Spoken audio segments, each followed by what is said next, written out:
दे दो काशीराम के एक तो दे दो मोमबत्ती। एक मोमबत्ती का जा मैं जलाओ जलाओ मैं। ए टोपी इधर आओ।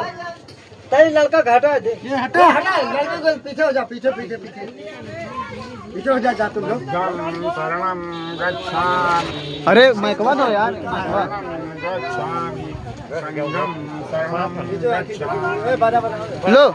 पाता वीरमणि सिक्खापदं समादि। हेलो दो हां बोले बोले जय जो बोले क्या हाल आवाज चलत बहुत जाए हाल हाल कामे समिच्छाचारा वीरमणि सिक्खापदं समादियामि। नहीं बोलता है यार मैं मुसावादा वीरमणि सिक्खापदं समादियामि। बुद्धं शरणं गच्छामि धम्मं शरणं गच्छामि संगम शरणं गच्छामि। बुद्धं शरणं गच्छामि। भगत जी को मैं बहुत बहुत बधाई देना चाहता हूं, जिसने अपने अथक प्रयास से इस कार्यक्रम को बढ़ाया है। मैं तो चाहता हूं कि दिन का दिन इस कार्यक्रम को बाबा साहेब अम्बेडकर की जयंती को भगत जी हमेशा हमेशा बढ़ाते ही रहे। धन्यवाद। से पैदा अरे मुंह से पैदा है, मुख से पैदा हुए तो बताओ कैसे पैदा हुए मुख से? ब्राह्मण कहते हैं मुख से पैदा, मुख द्वारे से आए क्यों ना? क्षत्रिय कहते हैं भुजा से पैदा, भुजा फड़ा के आया क्यों ना?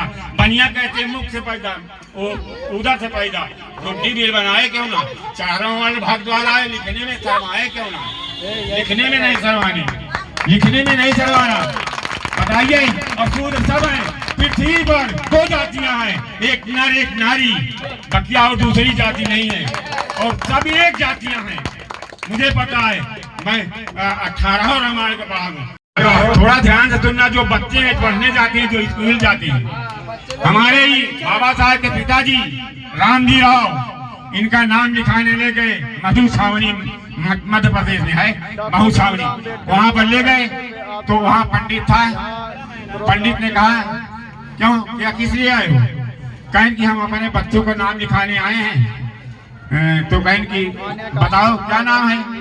कहें आनंद राव, बड़े लड़के का नाम आनंद राव, छोटे लड़के का नाम भीम राव, कहें पिताजी का नाम, कहें रामजी राव, कहें कि जाति, कहें महार। अरे कहें भाग यहाँ से, क्यों आ गया तू? अंदर स्कूल के अंदर आ गया, भगा दिए।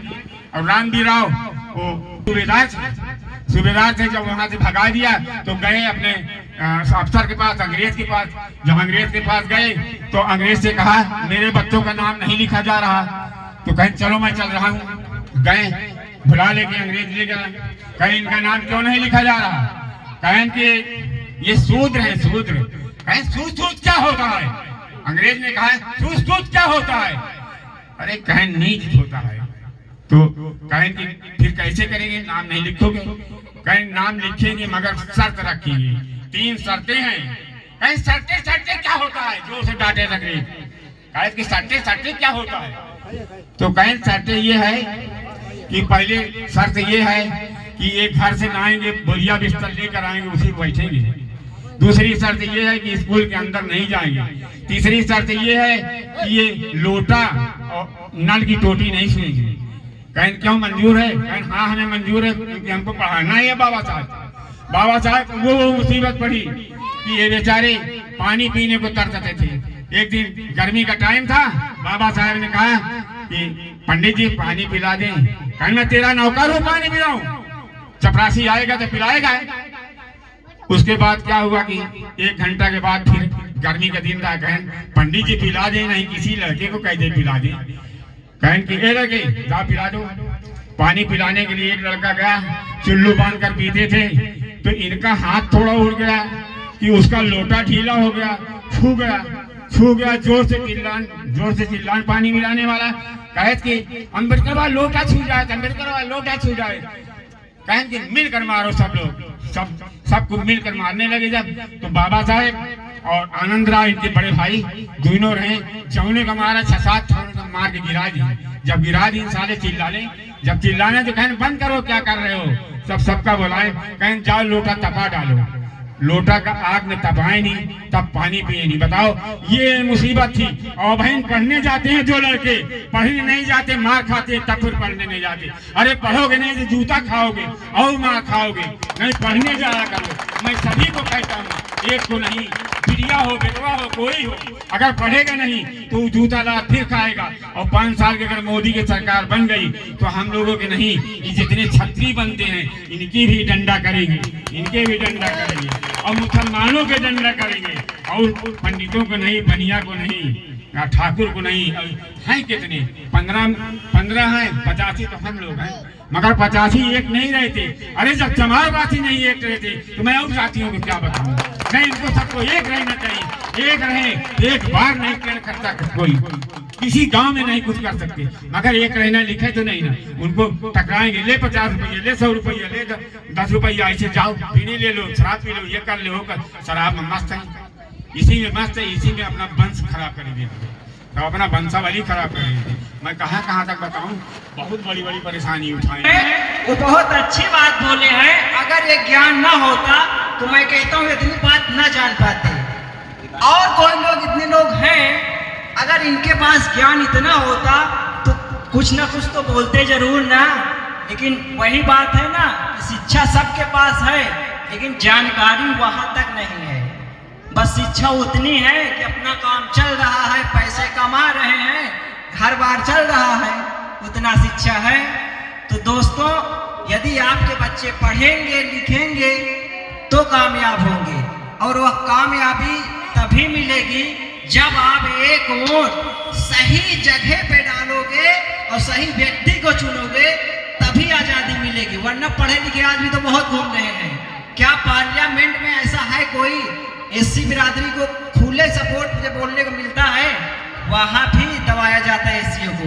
नहीं, चंद्रशेखर आजाद जी को देख लो, जब भी पार्लियामेंट में बोलते हैं धक्काड़े से बोलते हैं, लेकिन कम टाइम दिया जाता है, स्पीकर बंद कर लिया जाता है।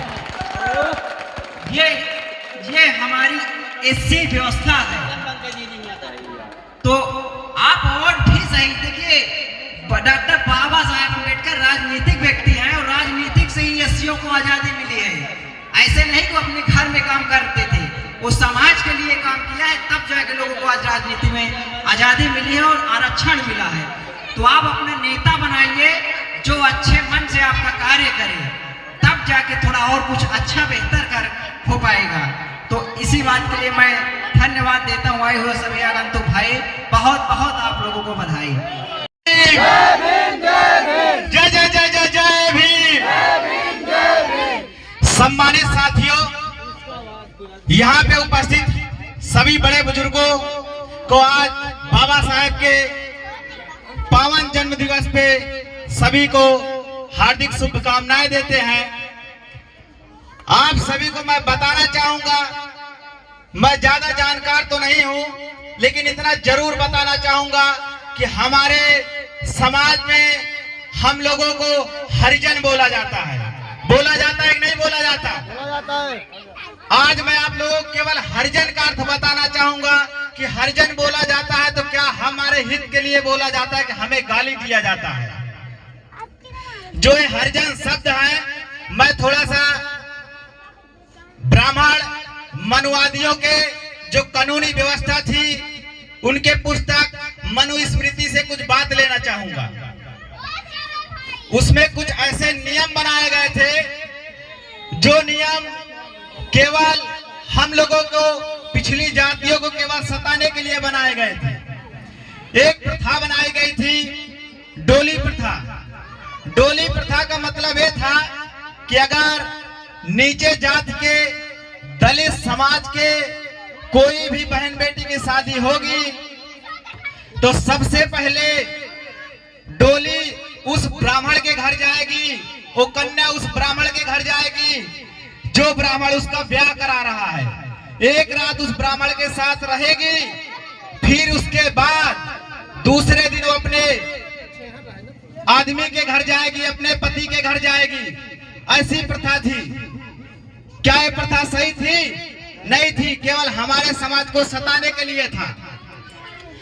और उसके साथ साथ एक सती प्रथा भी उसमें थी, जिसमें अगर कोई भी बहन बेटी का पति मर जा रहा है तो उस बहन बेटी को उसके पति के साथ जिंदा जलाया जाता था। लेकिन उसमें कुछ नियम भी लिखे गए थे।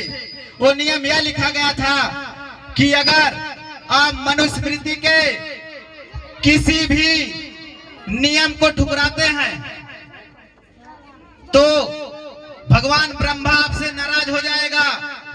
जब भगवान ब्रह्मा आपसे नाराज हो जाएगा तो आपको श्राप मिलेगा। जब श्राप दिया जाएगा तो आपके पति की मृत्यु हो जाएगी। जब पति की मृत्यु सुनती थी तो हर औरत, हर महिला की रूह कहाँ जाती थी, क्योंकि जानती थी कि अगर पति के मृत्यु हुआ तो मुझे अपने पति के साथ जिंदा जलना पड़ेगा। इसलिए हर महिला, हर औरत और हमारे समाज के हर व्यक्ति उस नियम को फॉलो करते थे।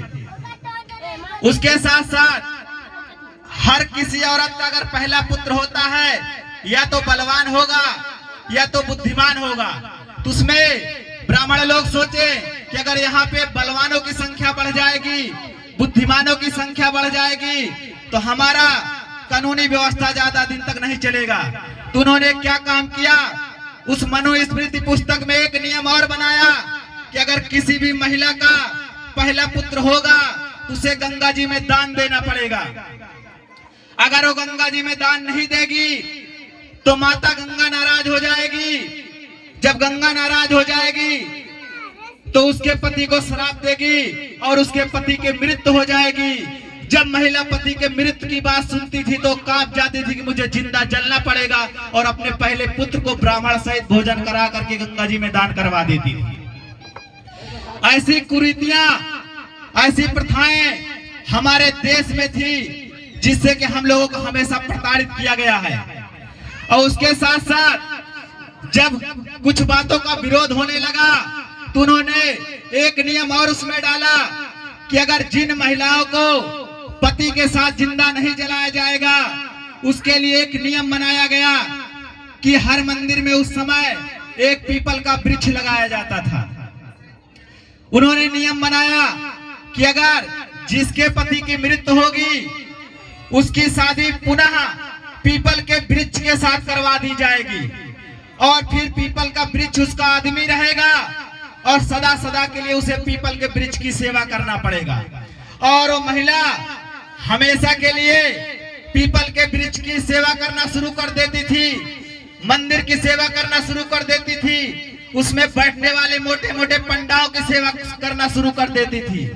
और वो पंडे लोग उस महिला के साथ जबरदस्ती अनावश्यक संबंध बनाते थे और जब संबंध से बच्चा पैदा होता था तो समाज में बताते थे कि ये बच्चा हमारा नहीं है, हरि के साथ इसका विवाह करवाया गया है, पीपल के वृक्ष के साथ इसका विवाह करवाया गया है, ये बच्चा हमारा नहीं है, ये बच्चा हरि का है, ये बच्चा हरि का है। और उसी बच्चे को उन्होंने हरिजन नाम दिया।